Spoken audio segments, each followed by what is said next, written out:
Amém? Evangelho de João, capítulo 15, verso 1.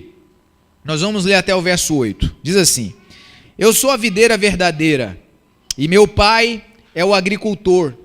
Todo ramo que estando em mim não dá fruto, ele retira, e todo que dá fruto, ele limpa, para que dê mais fruto ainda. Vós já estáis limpos pela palavra que eu vos tenho transmitido. Permanecei em mim, e eu permanecerei em vós. Nenhum ramo pode produzir fruto por si mesmo, se não estiver ligado à videira.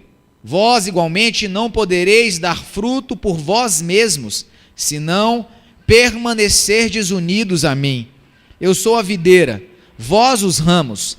Aquele que permanece em mim, e eu nele, esse dará muito fruto, pois sem mim nada podeis realizar, não podeis realizar obra alguma. Se alguém não permanecer em mim, será como o ramo que é jogado fora e seca. Então esses ramos são juntados, lançados ao fogo e queimados.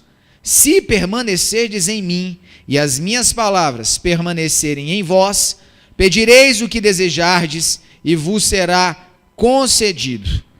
O que glorifica meu Pai é que deis fruto em abundância, e assim sereis verdadeiramente meus discípulos. A palavra-chave nesse texto do Evangelho de João, ao meu ver, é a palavra permanecer.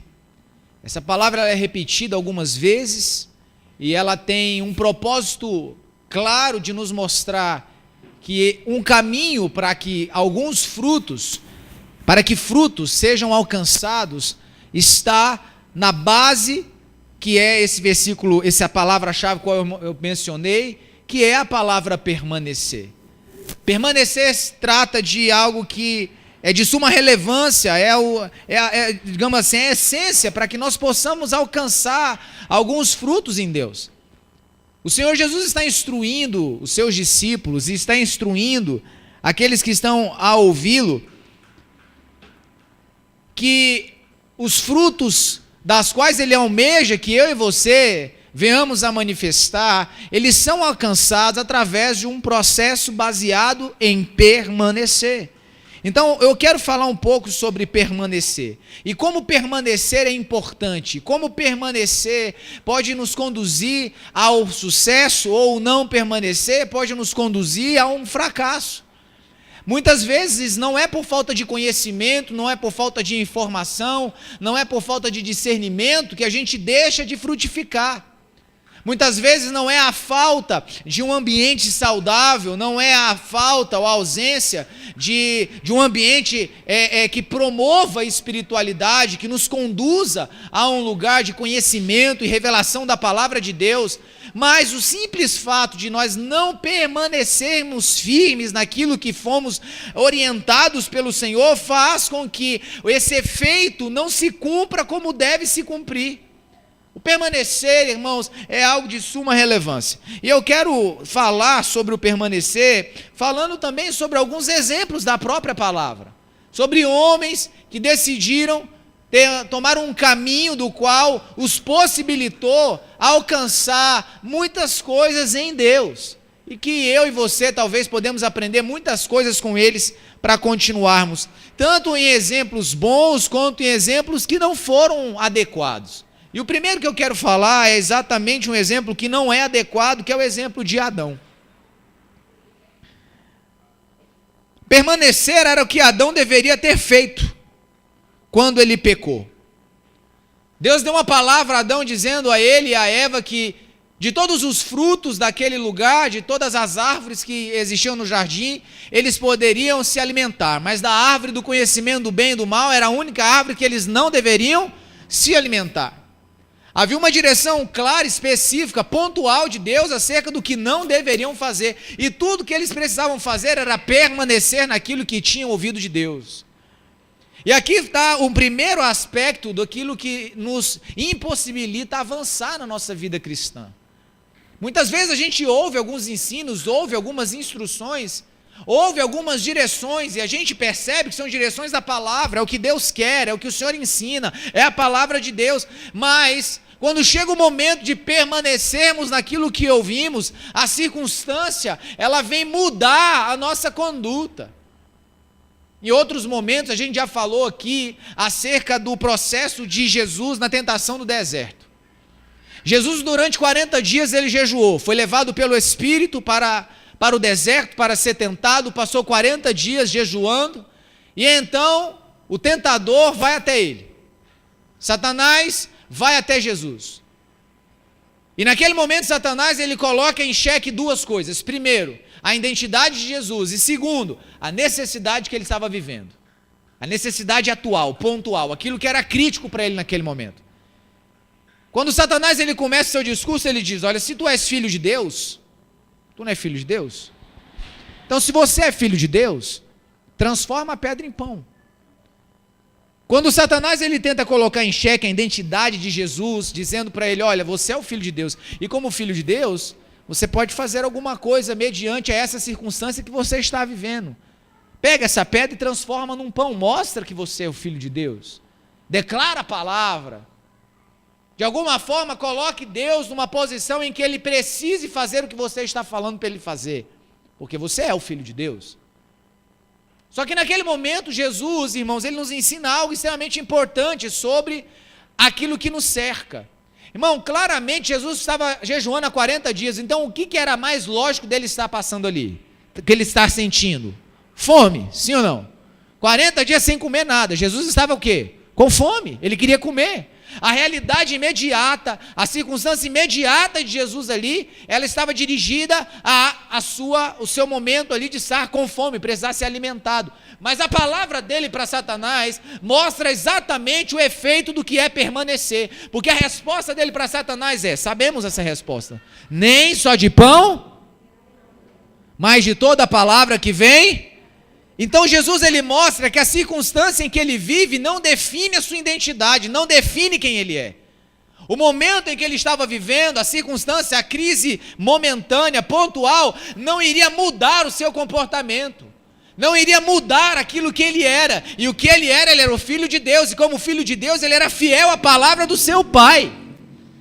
Adão não entendeu essa simples orientação, e na primeira tentação que se aparenta a ele: olha, se você comer desse fruto, você não vai morrer, o que vai acontecer é que você vai ser como Deus. Então, quando a circunstância mudou, quando aquilo que talvez estava freando Adão para que não comesse daquele fruto, quando a circunstância mudou, quando uma mera ventilação de uma outra interpretação daquilo que foi dito veio até ele, foi suficiente para fazer com que ele deixasse de permanecer na palavra que Deus havia dado. Mas o último Adão, vivendo aquela crise, aquela circunstância, sendo constrangido pelo diabo, diz: não, eu vou permanecer na palavra daquele que guia os meus passos. Então o primeiro ponto que eu quero falar sobre permanecer é isso aqui. Nós temos ouvido tantas coisas, mas a questão não é o que você tem ouvido, a questão é no que você tem permanecido. Falamos sobre oração. Quantos aqui começaram a oração no primeiro dia, lá em 13 de maio, e hoje não estão orando mais? Falamos sobre discipulado. Quantos estavam talvez no seminário que foi ministrado discipulado do pastor Jonatas, decidido a procurar alguém para caminhar, mas uma circunstância aconteceu e você desistiu? Permanecer, irmãos, não há fruto, não há conquista, não há absolutamente nada a ser atingido, alcançado, se eu não permanecer naquilo que Deus falou ao meu coração, como lemos lá no texto de João 15.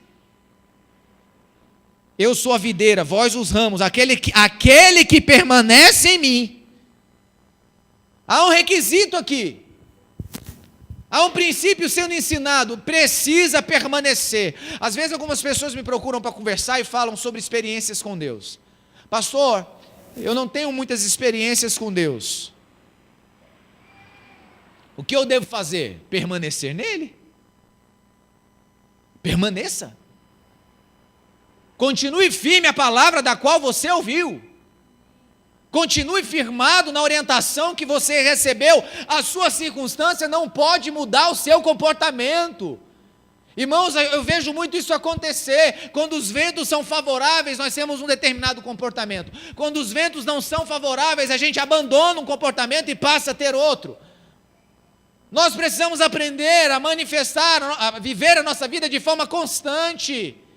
Isso não quer dizer que nós não vamos ter dias ruins, que não vamos ter dias de crise, que não vamos ter dias que vão ser muito difíceis de ser vividos. O ponto é que mesmo quando esses dias vierem sobre nós, ainda assim permaneceremos na palavra que o Senhor nos deu.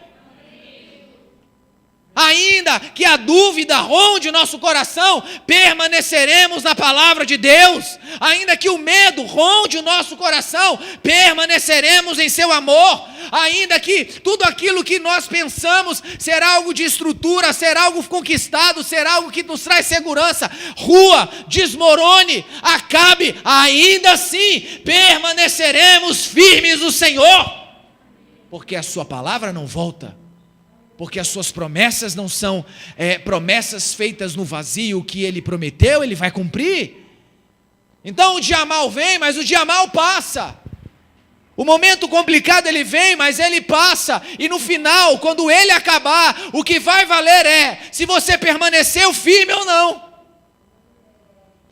Se no momento em que aquele vendaval que veio para derrubar a sua construção, para derrubar a sua casa, para derrubar a sua estrutura, quando ele passar e você olhar para trás e se lembrar de que a mão de Deus estava guardando você, qual vai ser a nossa resposta para ele?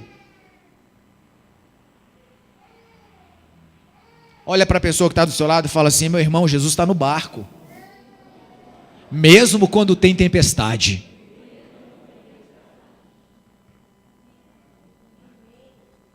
Amém ou não amém?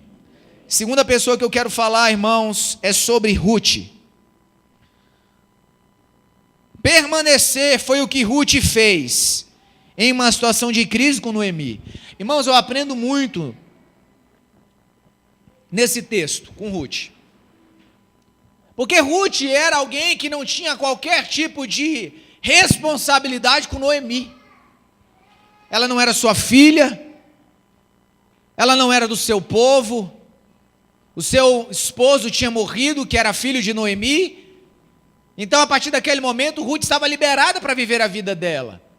Ela poderia seguir a sua vida, seguir o seu curso, voltar para o seu povo, seguir a sua vida, normalmente, como Orfa fez. Noemi, irmãos, o que eu acho fantástico nisso, é que Noemi, nesse momento, não era alguém que inspirava a ninguém a segui-la. Noemi estava uma mulher completamente frustrada, os filhos morreram, o marido morreu, ela já se achava desafortunada, estava voltando para a sua terra, para o seu povo, sem qualquer esperança, sem qualquer perspectiva, sem saber o que ela ia ter lá, sem direito a absolutamente nada.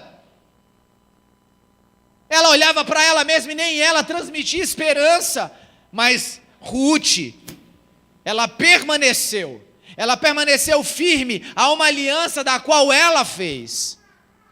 Hoje, muitas vezes, a gente vê processos de aliança se findarem, porque as pessoas não enxergam na outra mais alguém que seja capaz de lhe proporcionar alguma coisa. Então, se você não pode me proporcionar nada, eu não tenho mais aliança com você. Se você não pode mais me oferecer alguma coisa, eu não tenho mais por que andar com você. Se por alguma razão, sabe, você se frustra com alguma coisa, pronto, isso já é razão para mim não andar mais com você. E aí então eu olho para Ruth e vejo alguém que de fato entendeu o que é uma aliança, e o que é permanecer firme é uma palavra, mesmo quando tudo ao redor dela dizia para ela desistir. A vida de Noemi, a perspectiva de uma vida em Israel, tudo mostrava para Noemi, tudo mostrava para Ruth: desiste, volta para sua casa. Abandona essa aliança. Até mesmo Noemi havia liberado Ruth disso. Falou: minha filha, pode voltar. Eu te libero. Você está liberada. Volta para sua casa.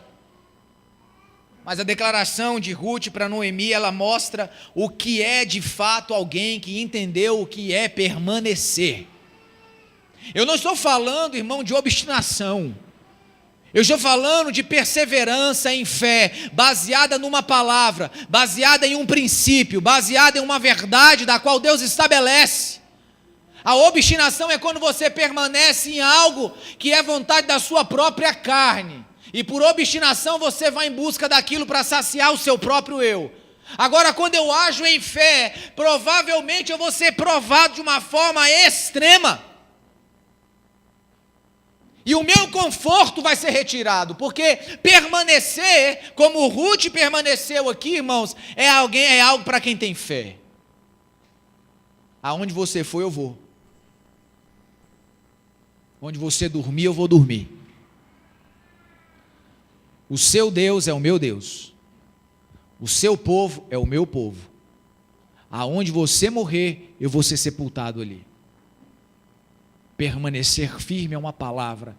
A partir do momento que Ruth empenhou aquela palavra, o compromisso dela já não mais era com Noemi, mas com a sua própria palavra. Ela entendia o valor do que é uma palavra, do que é uma aliança. E nós estamos falando de discipulado numa perspectiva em que precisamos gerar relacionamentos firmes. E para um relacionamento ser firme, eu tenho que estar pronto para andar nesse nível. Eu tenho que estar pronto para responder nesse nível. São assim que os relacionamentos ficam firmes, irmãos. São nessas circunstâncias que a gente é levado a refletir se o que nós estamos comprometidos a falar, nós estamos também comprometidos a viver. Quando estão entendendo, diga amém. 3, eu quero falar de Daniel. Permanecer foi o que Daniel fez diante das tentativas de macular a sua identidade. Essa história e esses irmãos aqui, irmã, eles também me impactam muito. A história de Daniel, de Misael, de Ananias e de Azarias, que pelo amor de Deus, irmão, decora os nomes hebraicos dele, nada de falar nome babilônico, pelo amor de Deus, viu? Ajuda aí. O nome dos nossos irmãozinhos lá é esse, Ananias, Azarias e Misael. Amém, igreja? Amém. Então esses nossos irmãozinhos que estavam lá na Babilônia, chegando naquele lugar de crise, naquele lugar de dificuldade, porque, irmãos, eu me impacto muito com a vida deles, porque eram jovens longe da sua casa, longe da sua família, longe das pessoas que lhes queriam bem, eram jovens longe da sua própria pátria, levados a um lugar estranho, governados por um Deus, por um rei iníquo, e por alguém que a primeira atitude que toma quando chega lá é tentar mudar o nome deles, para fazê-los esquecer-se da sua identidade, da sua origem. Era o costume das colonizações feitas pelos babilônicos. Resgatar, tirar as pessoas daquele lugar, espalhá-las pelas terras, mudar os seus nomes, para fazê-las perder qualquer tipo de sentimento nacionalista. Essa foi a proposta colocada àqueles 4 rapazes. Mas me chama a atenção a resposta que Daniel dá a essa situação. Porque diante de toda essa realidade também lhes foi apresentado um banquete. Olha, vocês vão comer da mesa do rei. Tudo do bom e do melhor. Iguarias de todos os lugares do mundo. Vocês vão comer na mesa dele. Tudo que tiver lá. Só que Daniel se retira e fala: por favor, que a mim seja dado apenas legumes e vegetais. Porque eu não quero permitir que nenhum tipo de proposta babilônica roube a minha identidade. Eu não vou esquecer de onde eu sou. Os manjares do rei não vão me contaminar. Ele não vai me comprar com comida. Ele não vai me comprar com conforto. Ele não vai me comprar com bem-estar. Eu não vou esquecer do meu povo, eu não vou esquecer o meu Deus. E aquele rapaz, mesmo sem ter tido a oportunidade de voltar para Jerusalém, mas 3 vezes ao dia ele estava com as suas mãos erguidas, voltadas para aquela cidade, intercedendo por ela. Eu não me esqueci de quem eu sou. Permanecer mesmo quando tudo mande você parar. Permanecer mesmo quando a gente entre em uma situação de pensamento analisando e vendo que a situação que nos é oferecida pelo inimigo, a proposta nos oferecida pelo mundo, parece mais interessante, parece ser mais fácil, parece ser mais agradável. Irmão, deixa eu perguntar uma coisa para vocês aqui. Jesus é Senhor da sua vida? Antes de você responder, eu quero que você pense. A gente tem um costume muito ruim de responder as coisas muito rapidamente sem pensar. Eu ministrei um tempo atrás um seminário sobre caráter numa igreja, e foi uma situação interessante que aconteceu, pastor Jonas. A esposa de um irmão pagou a inscrição dele para ele ir. Falou, eu paguei para você ir. Eu não sei se ela estava querendo mandar algum recado, mas pagou. E aí ele foi, e ele fez o seminário. No final das ministrações ele me procurou e falou, pastor, eu não queria vir nesse seminário, porque só o fato de eu vir num seminário como esse, eu estou assumindo que o meu caráter tem problema. Como é que eu vou participar de um seminário de caráter? Quer dizer que o meu caráter está com problema? Aí depois ele me agradeceu, mas graças a Deus que eu vim, foi bom e tal. Mas o problema que a gente vive muitas vezes é que a gente refuta determinados rótulos, sem nem ao passo, sem nem ao mesmo refletir um pouco. Espera aí, deixa eu avaliar. Porque realmente, irmão, quem quer ser classificado como alguém que não tem um caráter aprovado por Deus? Quem de nós quer ser classificado como alguém que não tem Jesus como seu Senhor? Porque sabemos que se Ele não for o nosso Senhor, Ele também não vai ser o nosso Salvador. Agora, o que é ter Jesus como nosso Senhor? É tê-lo como nosso dono. E aqui já começa o problema, porque muita gente se ofende com essa palavra. Meu dono? Não. Como assim? Não é meu dono, não. Eu não tenho dono, não. Ninguém me manda. Em algumas pessoas isso já é um problema. Dar a alguém a esse tipo de título. Você é meu dono, mesmo que seja Deus. Bom, mas quando a gente passa essa etapa, a gente entra numa outra. Jesus é Senhor da sua vida? Então deixa eu fazer algumas perguntas para você. Se Ele é Senhor da sua vida, por que você só ora a hora que você quer? Se Ele é Senhor da sua vida, por que você não lê a Bíblia todo dia? Porque está aqui mandando para você ler todo dia. Se Ele é Senhor da sua vida, por que você só vai no culto no dia que você está bem? Quando você está cansado, você não vem. Se é Ele que manda, se é Ele que é o Senhor da sua vida, por que o Tadel ainda é facultativo para você?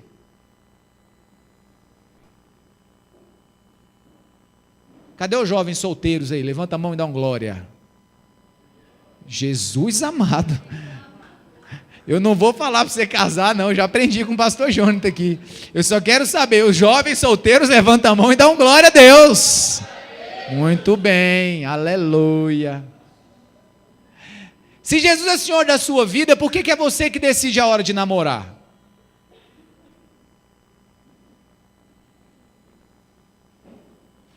Se é Ele que é o seu dono, mas o que parece é que é você que manda. O que parece é que você que decide quando e como fazer. O que parece é que a gente só faz as coisas quando está muito afim. E qualquer tipo de dificuldade, qualquer tipo de empecilho já é razão da gente parar, da gente desistir, da gente esquecer. Se Jesus é Senhor da nossa vida, irmãos, por que quem continua mandando no nosso dia a dia é o nosso ventre? Se Jesus é Senhor da sua vida, por que você não perdoa? Porque Ele manda perdoar. Se Jesus é Senhor da sua vida, por que você continua guardando rancor? E eu poderia passar a noite inteira aqui, irmão, falando um monte de coisa acerca de Jesus ser Senhor da sua vida. E então eu vou voltar a perguntar.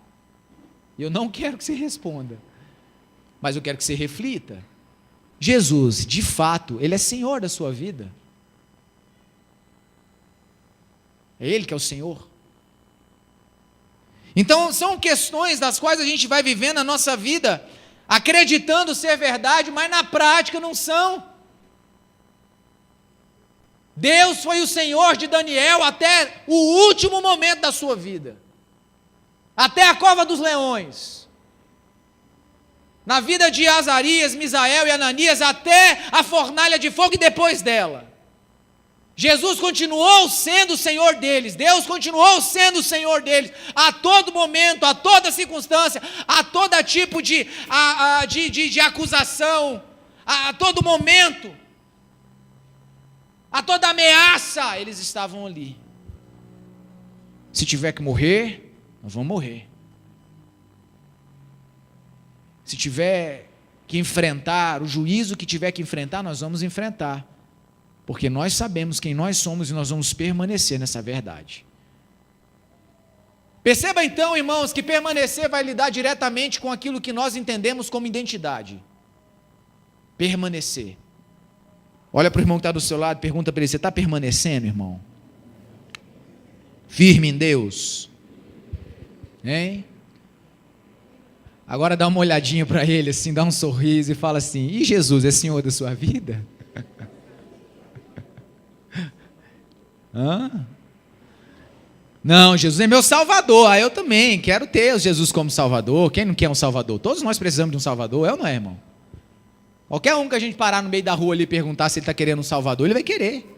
A questão é que esse Salvador, antes de ser o Salvador, ele tem que ser o Senhor. É assim que funciona. O quarto exemplo que eu quero dar aqui, irmãos, é que permanecer é o que nossas obras precisam sobre o fundamento correto, que é Jesus, para alcançar o galardão. Isso está em 1 Coríntios 3, verso 14. Permanecer no fundamento, que é Jesus. Irmãos, alguém que fala que viveu uma vida cristã, sincera, através de uma prática de altar, de renúncia, exatamente como Jesus ensinou em Lucas 9, 23, aquele que quiser vir após mim, negue-se a si mesmo, tome sua cruz dia após dia e...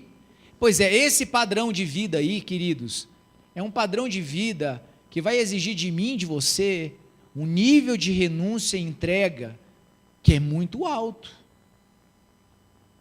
E quando Jesus não é suficiente para nós, essa cruz sempre vai ser um fardo pesado demais para carregar. Quando Jesus não é suficiente, irmãos, eu sempre vou encontrar muitos problemas para viver uma vida de renúncia. Porque quando Jesus não é suficiente, eu vou precisar de recompensas naturais. Por isso que o evangelho da prosperidade e do triunfalismo faz muito sucesso com quem não quer ter um relacionamento com Jesus, apenas com as suas bênçãos. Porque é muito fácil, é muito agradável e é muito confortante eu olhar para um processo de Deus, Ele pode me dar e me abençoar, sem que eu me comprometa com Ele. Só que na prática a realidade não é essa. Fala comigo assim, ó: existe uma bênção para mim, mas antes dela existe uma cruz. Deus tem bênção para mim, para você. Deus tem promessas para mim e para você. Mas antes dela, antes da coroa, tem uma cruz, irmão. Antes da recompensa, tem uma cruz. E quando a gente começa a compreender o processo da cruz, que eu preciso permanecer sobre o fundamento que é Jesus, algumas coisas vão acontecer. Dentre elas, dar a outra face. Por isso que essa teologia do quem me viu passar na prova e não me ajudou, não funciona. Não dentro da perspectiva bíblica. Porque dentro da perspectiva da palavra, quem te viu passar na prova não vai te ajudar. E você vai continuar amando, e abençoando, e orando, e perdoando. Porque não importa o quanto eu seja ferido, não importa o quanto eu preciso sofrer o dano, quando eu tenho Jesus como a minha referência, tudo o que eu preciso eu encontro nele. É impossível um cristão viver uma vida sincera com Deus enquanto ele não tiver o seu vínculo dos seus olhos e do seu coração ligados à eternidade. Se nós não tivermos o nosso coração ligado ao que é eterno, ligado ao que está no céu, nós vamos olhar para a terra, vamos olhar para o padrão de vida que a palavra nos propõe a viver, e isso vai ser loucura. Mas quando eu olho para o céu, quando eu olho para a eternidade, quando eu olho para Jesus, eu sou capaz de deslumbrar o que Paulo viu e disse dessa forma: tenho por certo que as presentes e momentâneas tribulações desse século não hão de se comparar com a glória que há de ser revelada a nós. Esse tipo de percepção só é possível se ter quando eu vislumbro o que é eterno, quando eu vislumbro a minha herança, que é o próprio Jesus, quando a presença dele é tudo que eu quero, quando o seu amor é tudo que eu espero ter, quando a sua atenção é a única atenção que eu desejo. Quando isso acontece, irmãos, nenhuma adversidade nessa terra vai se tornar algo de relevância na sua vida. Como assim, pastor? Vamos lá, vamos fazer uma recapitulação do currículo do nosso irmão Paulo. De repente eu estou falando alguma besteira, porque alguns irmãos aqui podem ter algum tipo de perspectiva de vivência. Então vamos lá. Quantos aqui, irmão, já foram expulsos de alguma cidade por pregar o nome de Jesus? Alguém? Levanta a mão, por favor. Não? Quantos aqui já foram açoitados por estar pregando a palavra de Deus? Alguém? Não? Quantos aqui, irmão, já foram presos por estar pregando a palavra de Deus? Alguém? Alguém já foi apedrejado por estar pregando a palavra? Ninguém? Bom, então nós estamos falando de um homem de Deus que viveu algumas situações, circunstâncias que eu e você, irmãos, nem conseguimos imaginar o que seria isso. Aí a gente acha que porque alguém está perseguindo a gente no nosso trabalho, porque a gente é crente, com pinhadinha, com chacota, a gente se acha a pessoa mais perseguida do mundo, né? Estão me perseguindo no meu trabalho, pastor. O que estão fazendo com você, irmão? Estão rindo de mim porque eu sou crente. Uau, como você está sendo perseguido. Vou até orar por você, irmão. Eu não sei como você está suportando isso. Deve ser algo terrível mesmo. Não é? Deve ser algo muito, não é? Alguém está lá no meu trabalho tirando onda, pastor, porque eu não participo das piadinhas moral lá, me chamando de crentinho, me chamando de radical, me chamando de ser... irmão, coitado de você. Nossa, eu não consigo conceber como você está suportando isso. Realmente é algo muito forte. Entende, irmão? Irmão, nós estamos muito rasos. A gente reclama demais. A gente coloca algumas coisas na presença de Deus como se fosse, sabe, nossa, uau. Não, irmãos. E esse mesmo homem de Deus que viveu tudo isso que eu acabei de falar para você, ele foi capaz de viver essas coisas com essa perspectiva. Irmãos, isso é assombroso para mim. Leves e momentâneas. Nós não estamos falando, irmão, de alguém que estava sendo chacotado de crentinho. Nós estamos falando de um cara que era preso, que as costas dele era couro grosso de tanto apanhar. Nós estamos falando de alguém, sabe, expulso de lugares. Nós estamos falando de alguém nesse perfil. Aí nós olhamos e falamos: nossa, mas era Paulo. Sim, e hoje não é mais o Paulo, hoje é o Daniel. Dois Daniéis, o Rafael, o Daniel. Hoje é o Mauro, hoje é o Ed. Hoje é o Sérgio, hoje é a Thaís, hoje é a Sandra, hoje é a Viviane, hoje é o Ribamar, hoje somos eu e você, e o legado que nos foi entregue por esses homens de Deus, nós precisamos permanecer. Quantos estão entendendo, irmãos? Permanecer. Permanecer indica fé, porque para nós permanecermos na verdade, nós de fato precisamos crer no que Deus faz, no que Deus fez e no que Ele está fazendo em nossas vidas. Perseverar, irmãos, indica constância. Quando eu permaneço firme à palavra que Deus me deu, aos princípios que Ele estabeleceu no meu coração, isso gera em mim constância, e a constância proporciona autoridade. Quando eu permaneço firme, quando eu não retrocedo, quando eu não permito que as coisas que estão ao meu redor, que as palavras que vêm de fora, hoje eu tenho certeza que você vai sair daqui com uma perspectiva diferente sobre esse negocinho de conversa, né?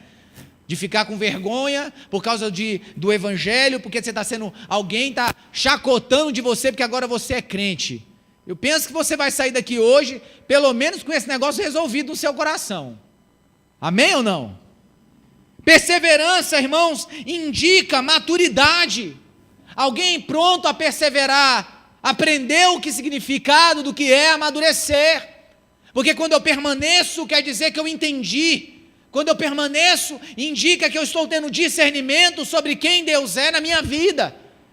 Porque o que me faz permanecer firme, sem que nada ao meu redor abale ou afete a minha fé, abale ou afete aquilo que eu creio em Deus, abale ou afete a minha identidade como filho de Deus, como alguém que foi colocado, enxertado na videira para dar fruto, como alguém que foi tirado das trevas para a luz, como alguém que foi remido pelo sangue do Cordeiro, como alguém que a sua identidade está pautada nas coisas do céu e não nas coisas que são da terra. Quando você tem princípios assim, fica fácil tomar decisões. Fica fácil você estabelecer os seus valores, porque você sabe quem você é.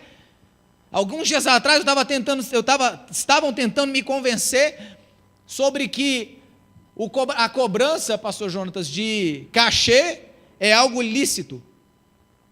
Eu não tenho tempo para falar sobre a conversa em si, mas o final, o desfecho dela foi o seguinte: o irmãozinho da igreja lá falou que esse era um padrão para que ele pudesse desenvolver o ministério dele. Aí eu falei para ele o seguinte: vem cá, de onde é que foi que você tirou esse padrão? Eu vou pegar o meu livro e vou mostrar para você cada capítulo dele, de onde eu tirei o padrão para escrever o que eu escrevi. Eu vou pegar os meus sermões e mostrar para você todos os textos bíblicos dos quais eu permeei os meus princípios para falar o que eu falo. Agora, da onde você tirou o seu padrão para justificar o que você faz? E ele correu para cá, correu para lá, eu falei: bom, já que você está com dificuldade de responder, eu vou responder. Você tirou do mundo, porque é lá que eles fazem isso.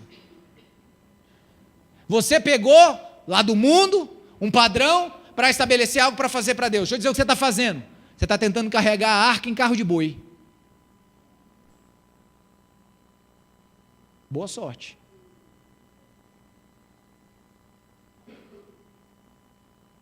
É fácil decidir quando você tem princípios. É fácil você decidir quando você tem uma identidade. É fácil permanecer quando você sabe aquele a quem você serve e ama. Porque quando Jesus é suficiente para você, irmão, você não precisa mais de aplauso. Quando Jesus é suficiente para você, você não precisa mais de dinheiro. Você não está fazendo mais por pagamento. Você não está mais fazendo as coisas em troca de dinheiro. As coisas do Senhor, a obra do Senhor. Quando Jesus é suficiente para você, você não está fazendo por causa da fama. Você não está fazendo por causa das coisas que podem vir paralelamente a isso. Quando Jesus é suficiente, você só faz por causa dele. A única recompensa que você quer é o olhar dele. O único privilégio que você busca é o de estar na presença dele. O único prêmio que você deseja ardentemente é um lugar ao seu lado. Por isso que eu digo, irmãos, quando Jesus é suficiente para você, a cruz não é pesada demais para carregar. Para finalizar, permanecer indica estar em Cristo. Permanecer indica a aprovação pelas provações da vida. Permanecer indica vencer o inimigo. Por isso eu quero dizer para você: permaneça. Permaneça. Não importa o que as pessoas falarem para você, não importa o que a sua circunstância atual diga, não importa o que, o vendaval que está ao seu redor possa estar soprando no seu coração de dúvida, de medo, de temor, querido, permaneça. Olhe para o alto, focalize Jesus, identifique o Mestre e caminhe após Ele. Todo o resto é prêmio. Todo o resto é lucro. Todo o resto é para que Ele seja glorificado. Todo o resto. Quer sendo provados, quer sendo abençoados, quer sendo frutíferos, quer prosperando, quer passando limitações, tudo é para a glória dele. Fica de pé em nome de Jesus.